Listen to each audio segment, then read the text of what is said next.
내일 또 만나요.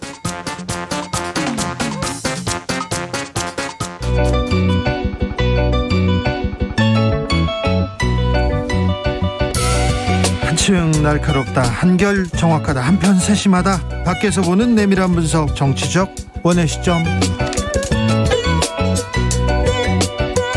오늘의 정치권 상황 원외에서 더 정확하게 분석해드립니다. 최민희 전 더불어민주당 의원 어서 오세요. 예, 안녕하세요. 불굴의 희망 최민희입니다. 김용남 전 자유한국당 의원. 네, 안녕하세요. 호기심 천국 김용남입니다. 뭐가 요새는 이렇게 호기심이 생깁니까? 그동안은 제가 이제 금융이나 이쪽에 책도 보고 공부 했는데, 많이 하셨죠? 예. 최근에는 그 2030 그러니까 세대 얘기가 아니고 2030년 미래에 관한 그 예측을 담은 책을 읽고 있는데요. 와튼 스쿨의 교수님이 쓰신 책인데 엄청 재밌더라고요. 아, 그래요? 예. 알겠습니다. 보면 우리가 나아가야 될 방향이 나와요. 나아가야 할 방향이요? 예. 윤석열 인수위는 지금 나아가야 할 방향으로 잘 가고 있습니까? 그렇게 믿고 있습니다. 믿고 있어요? 네. 그럼 믿고 싶은 거잖아요. 네, 알겠어요. 믿고 있어요. 네. 자, 새 정부의 초대 국무총리 후보자 한덕수 전 총리가 지명됐습니다. 어찌 보셨습니까? 저 긴 말을 보탤 게 없고 올드보이의 귀환.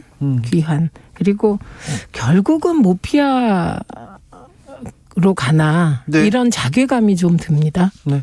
김용남 의원님. 가장 무난한 인사 같아요. 그러니까 어떤 경험치나 그동안 검증된 능력 플러스 국회 표결 통과 가능성까지 염두에 뒀을 때 가장 무난한 인사라고 생각이 됩니다. 민주당에서 무턱대고 반대만 하기도 또 어려워요. 그러니까 지금 상황은 한덕수 전 총리이기 때문에 반대하기가 어려운 것이 아니고 모든 후보에 대해서 반대하기가 어렵습니다. 그래서 저는 제가 이런 얘기를 한번 드린 것 같은데 이렇게 되면 한덕수 총리가 책임 총리를 하겠다고 하는데 이분은 색깔이 없는 분이잖아요. 네. 네, 그리고 윤석열 정부의 초대 총리가 한덕수다. 이거는 그냥 이도저도 아닌 느낌을 주잖아요. 그래서 정치적으로 뭔가를 풀어내고 이렇게 네. 좀 정부적 판단을 할 수 있는 그런 위치에서 그런 경험이 보이지는 않습니다. 않습니다. 그냥 순응하는 관료형이기 때문에 이거는 한 가지 아쉬움과 한 가지 걱정을 낳습니다. 네. 한 가지 아쉬움은 윤석열 당선인이 본인이 가지고 있는 국정 철학을 실천할 총리를 기용해도 저는 민주당은 결점이 없으면 반대 못한다고 생각하거든요. 그래서 아쉽다. 인재는 아니다. 이거 하나고 다른 하나는 이렇게 될 경우 사실 한덕수 전 총리가 뭐 뚜렷하게 뭐를 했다가 없어요. 다만 재경부 마피아의 일원이다 정도이거든요. 네, 그렇기 때문에 이렇게 되면 제3의 기관 어딘가에서 국정을 총괄하지 않을까 하는 우려가 생깁니다. 이거 왜 생기냐면 윤석열 당선인이 늘 그 정부 구상을 할 때 청와대 비서실을 축소시키고 그래서 민정수석도 폐지하고 뭐도 폐지하고 이런 얘기를 하면서 한 얘기가 민간위원회를 중심으로 구성하겠다. 민간위원회가 의제 세팅을 하도록 하겠다. 이런 얘기를 했었거든요. 그래서 김한길 전 대표가 맡고 있는 국민통합위원회라든지 네. 김병준 전 위원장의 거취가 주목을 받았습니다. 그래서 그 이 두 가지, 한 가지 걱정과 한 가지 안타까움 말씀드립니다. 일단 내각의 성격이 실용적 내각으로 구성될 것 같아요. 그러니까 어떤 지금 문재인 정부의 특히 장관 인사의 특성은 정치인들이 엄청 입각해 있잖아요. 네. 이게 뭐 행안부 장관부터 법무부 장관 뭐 많잖아요. 지금 네. 그 교육부 장관 포함해서 그 현역 국회의원 정치인의 입각이 제 기억으로 아마 가장 많은 정부라고 판단이 돼요. 문재인 정부가. 근데 물론 윤석열 정부에서도 현역 정치인의 입각은 있을 겁니다. 지금 하마평에도 몇몇 오르내리고 있고요. 근데 전체적인 내각의 성격은 관료형 내지는 실용 내각으로 구성될 가능성이 높아요. 그리고 책임 총리제뿐만 아니라 지금 장관이 자기하고 같이 일할 차관을 추천하면 거의 그 차관 추천을 인정해 주는 책임 장관제도 하겠다는 거 아닙니까? 한덕수 총리 지명자한테 장관 인선권도 넘겨줬다 이런 보도가 나옵니다. 장제원 비서실장은 예. 총리랑 임명될 총리랑 내각 구성을 이렇게 3시간 이상 논의한 적은 역대 정권에서 없었다 이렇게 큰 소리를 치고 있는데 그건 그럼 아니죠. 그건 아닙니다. 노무현 정부 때 노무현 대통령은 이해찬 총리한테 사실은 인사위원회까지 맡긴 적이 있어요. 그래, 예, 그렇죠. 그래서 대한민국 역사상 책임 총리에 가장 걸맞은 사람은 이해찬 대표밖에 없는데요. 지금 그 장제원 비서실장이 얘기하는 거는 사실 무슨 뜻인지 모르겠습니다. 그러니까 역대 정부에서 가장 힘센 총리가 이해찬 당시 노무현 정부 때 총리라는 건 저도 인정해요. 뭐 워낙 셌으니까 그때는. 예. 근데 그게 책임 총리제의 정말 그 모범적인 케이스냐? 저는 그렇게는 생각을 안 해요. 왜요? 왜 지금 모범이 나오죠?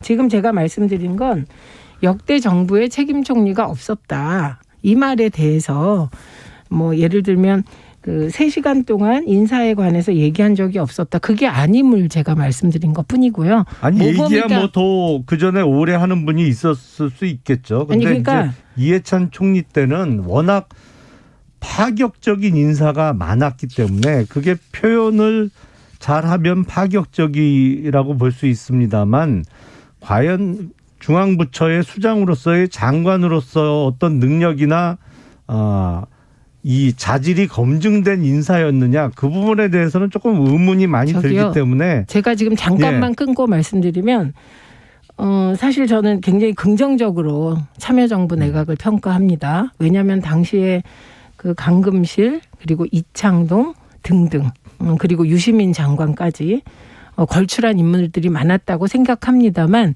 발등에 불부터 끄세요. 그거 아니, 그러니까 옛날 일 그건 평가할 지금 역사 논할 자리가 아니기 그거는 때문에. 뭐 각자 시각에 따라서. 아니, 그러니까 지금 발등에 불 끄시라고요. 잠깐만요. 네. 그 경력이나 이런 게 모자람에도 불구하고 진영을 위한 인사였느냐 그건 뭐 시각의 차이일 수 있죠. 근데 실제로 한덕수 총리 지명자와 장시간에 걸쳐서 내각의 어떤 구성 방안에 대해서 이야기한 것은 사실이기 때문에 거기서 네. 장관에 대해서 차관의 추천권도 인정해 주는 게 역대 정부에서 거의 그런 적이 없었거든요. 차관 알죠, 인사를 네. 장관이 추천한 적이 없잖아요. 예, 사실상 언행 일치가 청와대에서 되는지 다 했었죠. 예, 언행 일치가 지켜보자고요. 되는지 지켜보겠습니다. 지켜보시죠. 1053님께서 요즘 청문회가 너무 어려워서 현역 의원 아니면 통과하기 어려워 보이던데요. 청문회 제도를 좀 바꾸는 건 어려울까요?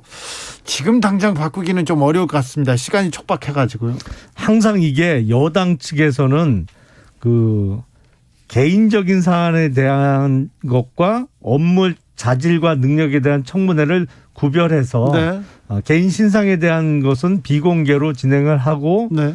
그 외에 업무 능력 여부는 공개로 청문회를 진행하자. 이게 항상 여당 측 주장이죠. 네. 그러니까 문재인 대통령도 이 부분에 대해서 문제 제기하셨어요. 네. 그러니까 근데 민주당이 이제 곧 야당이 되기 때문에 민주당에서 그 방안은 이제는 반대하겠죠. 아니 국민의힘이 야당으로서는. 하시지 그러셨어요. 네? 국민의힘이 지난번에 하시지 그렇게 흔들기만 하시더니 이제 와서 처지가 바뀌니까 역지사지 되니까 또 입장이 바뀌신 그러니까 건데 그건 항상 저는 보면 여당 쪽 주장이라니까요. 그러니까 그게 저는 누가 여당 어느 쪽이 여당이었든 근데 네 저는 이원화하는 거에 찬성합니다. 네. 그래서 개인적인 검증은 비공개로 하고 그리고 정책 검증을 공개적으로 하는 부분에 대해서 찬성합니다. 네.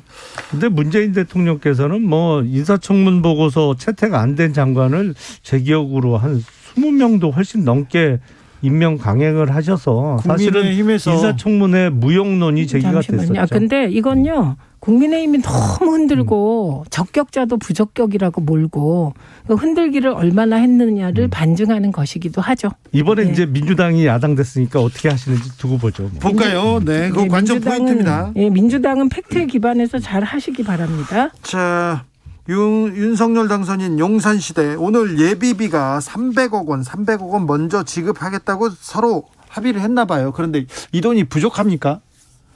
모르죠. 총 비용으로는 부족하겠죠. 아니, 그러니까 처음에 인수위에서 뽑은 금액도 498억 원이었으니까 496. 6이었나요? 네. 뭐 하여튼 그런데 그 금액보다는 작죠. 1차 예비비니까 300억 원 가고 또 가져가면 그럴 수 되지 있죠. 않습니까? 예비비니까요. 그건 뭐 국무회의에서 승인이 이루어지면 더 지출할 수 있는 거죠. 그렇죠. 근데 왜 이렇게 불만이죠? 인수위 측에서 계속 불만을 제기하고 있다는데요. 저는 인수위에 없어서 별 알겠어요. 불만 네. 없는데. 지나간 불만 없다고요? 네. 그럼 이게 됐습니다. 이상해요. 300억, 496억, 196억 차이로 이렇게 또 논란을 일으킬 일인가 싶긴 하죠. 아니 1차니까 또 그러니까요. 2차로 가져갈 거잖아요. 네. 그러니까 지켜보겠습니다. 496억 원이면 다 되나 이렇게 그것도 좀 지켜봐야 될 것 같습니다. 자, 유영하 변호사의 출마는 어떤 좀 변수가 있을까요? 그래서 이제 박근혜 전 대통령을 외치면서 출마하거나 네. 그 선거에 나서는 사람들이 좀 있던데요.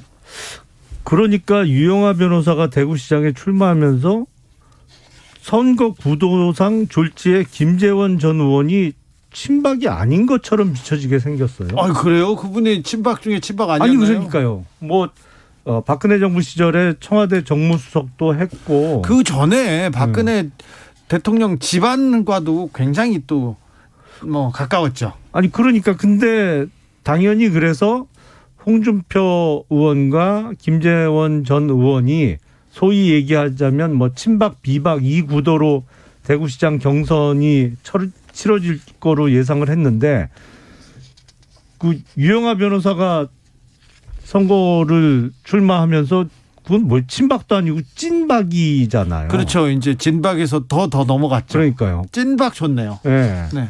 그러니까 이게 선거 구도가 결과적으로는 이렇게 되면 홍준표 의원이 유리해졌다고 볼 수밖에 없죠.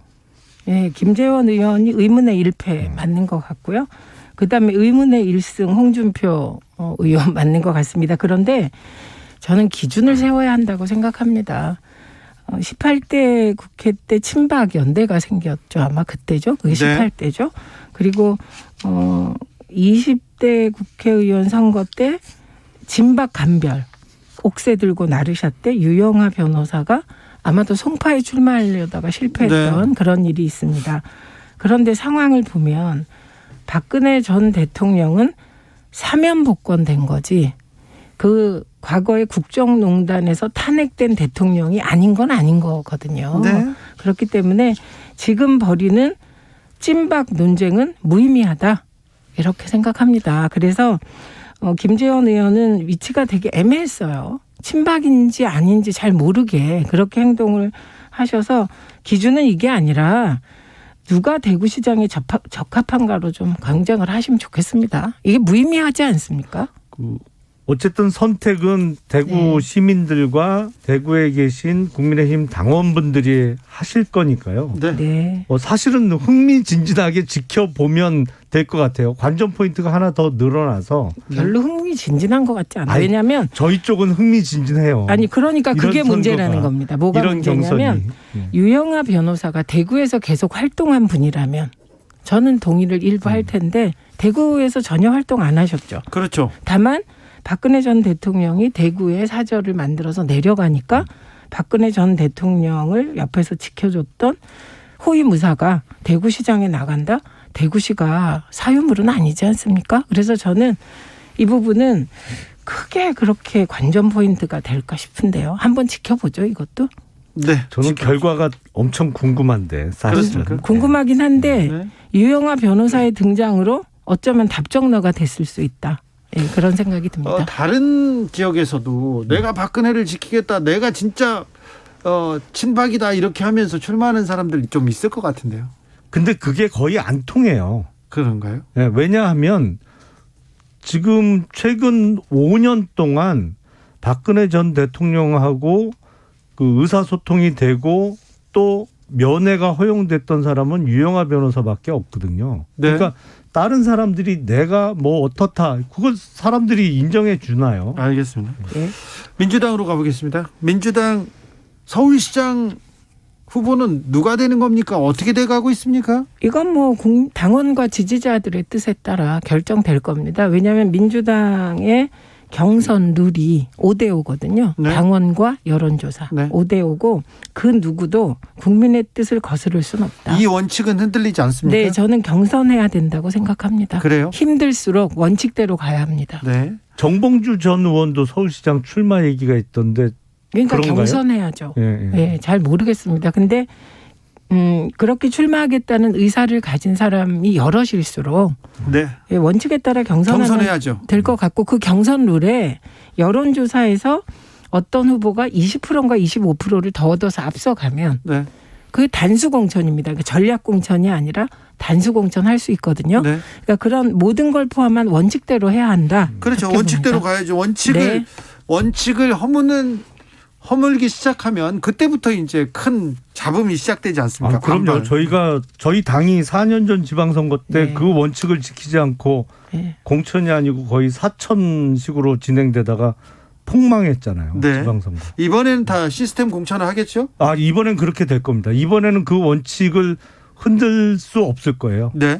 경기도에서는 안민석 의원과 김동연 후보 간에 조금 룰을 두고 좀 갈등이 있어 보이기도 합니다. 근데 아직까지는 그 당원 50%를 바꿀 수 있겠습니까? 네. 네. 그래서 민주당이 시스템 공천을 하겠다라고 한 것은 현재 당원 당규 상의 경선 룰을 선거를 앞두고 바꾸지 않겠다는 의미거든요. 네. 그래서 이거는 원칙대로 가는 것이 맞다.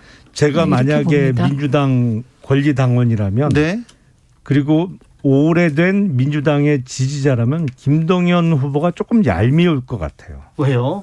왜냐하면 그 이재명 후보와 대선 전에 합당할 때 김동연 후보의 여론조사 최고 지지율이 0.5%였거든요. 아, 예. 0.5% 그것도 뭐 맥시멈 나왔을 때가 그 정도였던 것 같은데 그걸 갖고 들어오면서 어쨌든 대선 전에 급하니까 일주일 정도 앞두고 3월 1일 날 그 단일화를 했어요. 근데 막상 대선은 이재명 후보가 졌잖아요. 근데 그렇게 0.5% 들똥말똥한 지지를 갖고 들어와서 대선은 결과적으로 또 실패를 했는데 가장 큰 광역단체인 경기도지사의 민주당 후보가 되겠다고 그 하면서 또 룰에 대해서 이건 불공정하다 이런 언급을 하니까 당원 입장에서는 좀 열받을 것 같은데요. 우선 김동연 전 대표가 지금 현재도 대표인가요? 네. 새로운 물결. 예, 새로운 물결 대표가 경선을 하겠다 이렇게 입장 표명을 한 건 대단히 고무적인 행동이라고 근데 보고요. 불공정하다. 네, 그런데 하지만 따르라면 따르겠다 그런 취지잖아요. 그러니까 그런데 권리당원은 조직표고 본인은 조직이 하나도 없다. 그러니까 불공정하다라고 얘기한 건데 바꾸자라고 얘기하지 않는 한 그 정도는 뭐 그냥 얘기로 봐야 되고 만약에 7873님 35년 민주당원인데 김동연 얄밉지 않다 이렇게 그다음에 또 하나는 저는 오히려 유승민 예비 후보가 네. 그 국민의힘 당원 입장에선 좀 낯설 것 같습니다. 왜냐하면 유승민 예비 후보는 대구에서 쭉 국회의원 대구 하지 수성. 않았습니까? 네. 그리고 대구의 정치인인데 갑자기 경기도지사 나가겠다고 한 이 부분이 오히려 좀 뜬금포에 가깝다고 보고 그래서 저는 유영아 변호사까지 대구시장을 나오니 이게 판이 좀 이상한데 오히려 유승민 예비 후보는 대구시장에 출마하는 게 맞았죠. 대구에서 승부하는 게. 그리고 이게 대구에서 조금 대구를 피한 느낌? 도망쳐온 느낌? 이런 느낌을 줄 수도 있기 때문에 오히려 그게 뜬금포 같습니다. 근데 저는 이렇게 생각합니다. 경기도는 대한민국 전체 인구의 4분의 1이 넘는 주민들이 거주하고 있는 전국 최대 규모의 광역단체예요. 예. 근데 거기다 대고 지역색, 지역 연고가 어디냐 이걸 언급하는 거는 저는 부적절하다고 연고 생각해요. 아니고? 마치 송영길 전 대표가 인천에서 5선을 하고 인천에서 시장도 했는데 막판에 서울시장 출마를 선언했잖아요. 그렇지만 그렇게 따지면 서울하고 무슨 정치적 연고가 있어요. 제가 그 얘기 하지만 아니고요. 서울하고 경기 정도 규모의 그 광역단체는 대한민국의 축소판이기 때문에 거기다 대고 여기 지역적 연고도 없는데 왜 여기 출마해서 그거는 좀 부적절해 보여요. 그 지역 연고라고 표현하시면 곤란해요. 제가 얘기하는 건 지금 유승민 예비 후보가 넘어야 될 산은 배반자 프레임입니다. 박근혜를 배반했다. 이게 이상하게 박근혜를 감옥에 넣은 윤석열 전 후보한테는 해당이 안 되고 유승민 전 후보에게만 배신자 프레임을 씌운단 말이죠. 이거를 극복하는 방식이 경기도는 아니다. 그러니까 저는 오히려 2014년 원내대표 연설 때 따뜻한 복지, 따뜻한 보수, 정의로운 보수, 중부담 중복지 이걸 주장한 유승민 대표가 너무 크게 보였기 때문에 네. 그런 분이 한 선택이 안타깝다 이런 취지입니다. 연고 문제가 아니고요. 그래서 그 유승민 전 후보가 만약에 배신자 프레임을 벗을 수 있다면 그럼 저는 가장 강력한 차기 보수 쪽 대권 후보라고 봅니다. 알겠습니다. 그래서 안타깝다 이런 말씀입니다. 박근혜의 못 이룬 꿈, 못다 이룬 꿈 이루겠다 이렇게 하면서 경기지사에 출마 선언한 강영석 변호사가 있습니다. 현재는 무소속인데 국민의힘에 입당하기 위해서 오늘 입당 원서도 제출했다는데 어떤 영향을 미칠까요? 일단은 그 입당인지 복당인지 조금 헷갈리는데 왜냐하면 네. 그 한나라당 시절에는 그 당적이 있었기 때문에 의원이었죠. 예. 그 어쨌든 그 국민의힘 입당 내지는 복당이 되면 뭐 그때부터 얘기가 진행되겠죠. 근데 아직은 그게 이루어지지 않고 있어서 뭐 국민의힘 그 경선에 참여할 수 있을지 네. 잘 모르겠습니다. 강용석 변호사 예. 굳이 분류하자면 친이계로 이렇게 볼 수 있는데 18대 국회의원 네. 할 땐 그랬죠. 그렇죠. 예. 그렇지 않습니까? 예. 그래서 좀 들어올 수는 있지 않을까요? 지금 친이 세상이라면서요. 그건 또 완전히 어나더 스토리 같은데요. 아니 그러니까 글쎄 그게 어떻게 정확하게 지금 서울시당에서 복당 여부를 결정하는 사안이 아닌 것으로 제가 보여요. 네. 이제 중앙당에서 복당 내지는 입당 여부를 그 결정해야 되거든요. 네. 그러니까 중앙당의 당대표나 최고위원들 회의에 아마 안건으로 올라갈 것 같아요. 통과 여부는 이제 지켜봐야겠죠. 예. 네. 아무튼 지방선거의 가장 큰 변수가 지금 윤석열 당선인.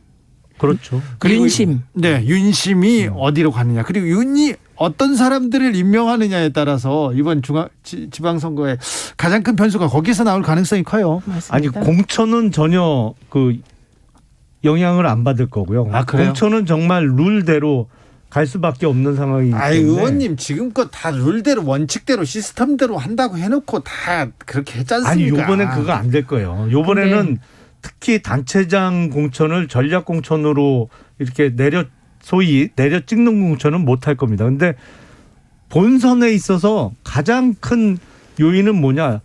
역시 5월 10일 날 취임해서 새 정부를 시작할 때 네. 윤석열 당시 이제 6월 1일 지방선거 기준으로는 윤석열 대통령이죠. 예.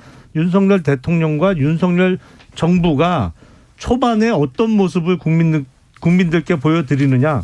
그게 가장 큰 지방선거 본선거 결과의 변수죠. 맞습니다. 우선 첫째는 대통령과 영부인이 어디 살 건가 네. 이에 따라 많이 달라질 것 같고요. 네. 그리고 두 번째는 청문회 전국입니다. 네. 그러니까 5월 10일 전에 사실 내각 구성이 다 끝나서 언론에 발표가 됩니다. 그때부터는 보통의 검증의 경우. 시간이죠. 예, 그런 검증의 시간이 시작되기 때문에 과연 어떤 사람을 할 것인가 이게 문제인데 딜레마는 한덕수 총리식이라면 네. 청문회는 맥이 빠지겠지만 정부 왜 바꿨냐. 차라리 문재인 정부를 지속하지. 이명박 정부를 지속하지. 노무현 정부로 돌아가지. 이런 문제 제기를 할 수 있으니까 민주당 입장에서는 그 부분을 이제 검증 포인트로 잡을 수 있을 것 같고요. 새로운 기대를 하게 되니까 새 정부에는. 네. 그래서 새로움이 없는 내각은 또 내각대로. 그리고 만약에 새로운 사람을 기용했을 땐 철저한 검증을 사전에 해야 될 것 같은데 조금 걱정되는 건 이게 사전 검증을 민정을 안 만들고 안 하실 테니까 그 검증은 국정원이 하나? 검찰이 하나? 이런 걱정은 좀 됩니다. 그다음에 또 하나의 포인트가 김호수 총장이 그 자리에 있냐 쫓겨나냐, 그렇죠. 공수처장이 그 자리에 있냐 쫓겨나냐, 하여튼 이런 변수들이 좀 있는 것 같습니다. 네. 그리고 아무래도 공천 과정에서 공개적으로 대통령이 관여하기는 어렵지 않을까 합니다. 그리고 걱정되는 거 오히려 이준석 대표가 지금 장애인 단체하고 저렇게 싸우고 있으니까 그게 더 걱정 아닙니까? 사실은 지방선거를 앞두고 지금 보면 광역단체장 후보도 뭐랄까요, 좀 더 뭐 영입을 하던 아니면 당내 인사 중에 출마를 권유해서 활성화시킬 필요가 있는 광역단체가 있거든요. 네. 근데 그 부분에 대해서 별다른 작업이 이루어지는 것 같지가 않아요. 그러게요. 자, 우리 당의 그 새로운 비전을 보여줄 수 있는 인물들을 앞에 내세워서 그 사람들로 선거를 치른다. 이런 새 얼굴도 왔다. 이런 얘기를 해야 되는데 그런 얘기는 하나도 없어요. 그러니까 국민의힘이, 그래서 저는 지금 대표가 장애인 단체하고 갈등할 때가 아닌 것 같고요. 민주당의 경우는 사실은 경기지사도 보면요. 이게 이제 5월 10일이 대통령 이제 취임하시잖아요. 그게 가장 큰 위기 요인이죠. 민주당은 허니문 기간에 본격 진입하니까. 네. 그런데 경기도지사도 후보군을 보면 후보군이 쟁쟁해요. 김동연 전 부총리도 사실은 나름 자기 가치를 갖고 있고, 안민석 의원도 그렇고, 오선. 네, 조정식 의원도 오선. 나름 자기 색깔이 있는 사람들이 있긴 합니다. 그리고 서울시장 선거도 물밑에서 여러 후보뿐만 아니라 사실은 송영길 전 대표나 이낙연 전 대표도 일부에서 강력하게 밀더라고요. 그렇죠. 거기에 박주민 의원, 그리고 특히 김진애 의원 같은 경우는 사실 컨텐츠는 단단하죠. 그래서 이런 라인업에 오세훈 시장 혼자 있는 것이잖아요. 서울시가. 근데 경기지사도 지금 유승민 후보와 그다음에 강용석 후보. 아니, 거기는 아직 당에 입당이 안 됐기 때문에 국힘 쪽의 경기도지사 후보는 유승민 전 의원, 왜 강용석 심재철 변호사 얘기 나오면 아니, 얼굴이, 그러니까 아직 얼굴이 어두워지세요. 아니, 입당이 되면요 당연히 포함되는 거죠. 근데 공식적으로는 김은혜 대변인 유승민 전 의원, 그리고 심재철 전 국회 부의장, 김은혜 대변인. 함진규 전 의원, 그리고 그 김은혜 의원은 4월 6일까지 결정을 해야 됩니다. 저희가 그러네요. 광역단체장 공천을 4월 6일까지 받거든요. 마무리할까요? 내일 여기서? 모레까지 알겠습니다. 지켜보면 알 수 있죠. 최민희, 김용남, 최민희 두 분 감사합니다. 고맙습니다. 네, 고맙습니다. 저는 6시 2부에서 돌아오겠습니다.